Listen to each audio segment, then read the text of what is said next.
Nathan might be the first quarterback that you've had in a while that doesn't share a significant amount of time with another QB because of his experience and the relative inexperience of your other guys. Burrow is the first major staffer you've lost in forever.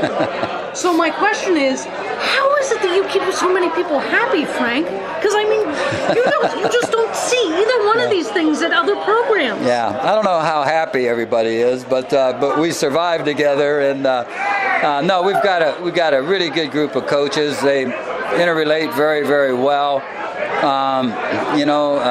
The players are special guys. We've been able to have an opportunity to get really connected with our players. And so I think that strong bond enables you to have the kind of teams that we've been able to have and be able to recruit the kind of kids we've been able to recruit too, I mentioned Burrow.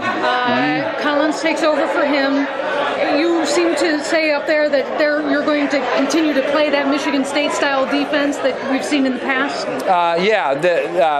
That'll be the basis of what we do. But there's going to be some changes, some tweaks here and there. Obviously, when a new coach comes in as the coordinator, like Ron is doing, he's got his own thoughts, and we let him run with those thoughts. He's a bright guy, he's a good coach, so everything he's doing makes sense. So it'll be interesting for him and us, as he's going to take over a good bunch, but there's going to be some inexperience there.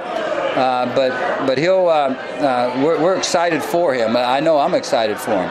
I know that another thing that you said out there, you alluded to the fact that you still relate to your players, and I wonder how much effort you put into that. Now, I'm not a college football coach, and I'm not trying to compare my job to a college football coach. Yeah. But when I had interns, it took some effort to know what they were talking about, to sort of stay in touch with the things that were important to them, their values, all of that. How much work do you have to put into that? It is a lot of work, but it's what is needed, and it's the fun part of the game, really, to find out more about your players. They have interesting lives and come from different backgrounds, and there's a lot that they want to share, and so it's always good to be able to visit with them and find out some intricate things about each kid.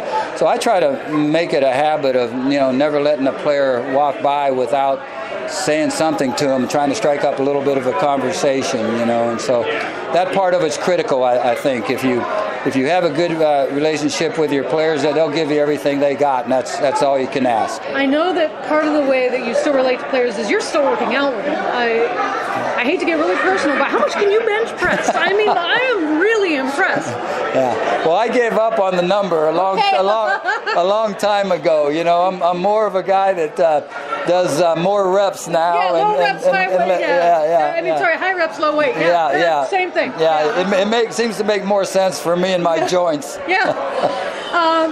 You are the coach that, and I think you're going to like the way I word this, leads the country in experience, life experience. Nicely done. Yeah, thank you. And I wouldn't know that except that Snyder retired, and it was that one sentence in every story about his retirement. Yeah. So I'm not the only one that reads those stories. How much does it come up in recruiting? It's a funny thing. It has not come up a lot. I think when I get in front of them, I don't think they just look at me and start to think of age, I can understand that. They seem to talk about the continuity and of the program, and which we have great continuity amongst our coaches, and you don't find what we've been able to accomplish happening every year in terms of a staff staying somewhat together and being able to develop winning football teams, and so it's really good. I've enjoyed it an awful lot. You can't do it without some kind of a bind between your coaches and players. We work pretty hard on that. My last question. I was at OU when the program was floundering. Mm-hmm. You lifted them out of that. And now you're at the point where you're taking a good, very, very good program and trying to make it great. Which one of those is harder? Is it the big lift at the front, or is it now where the expectations are increased and the things that you've got to change are smaller, finer details? Yeah. Which one of them is harder? I've found it fairly easy to build programs, but then taking it to the next couple steps, which we want to do, We want to win MAC championships with regularity. We want to get in the top 25 with regularity. There's some things that we want to get done. And, you know, taking that extra couple steps is not an easy task. But we're working on it, and we hope we can get it done here fairly soon.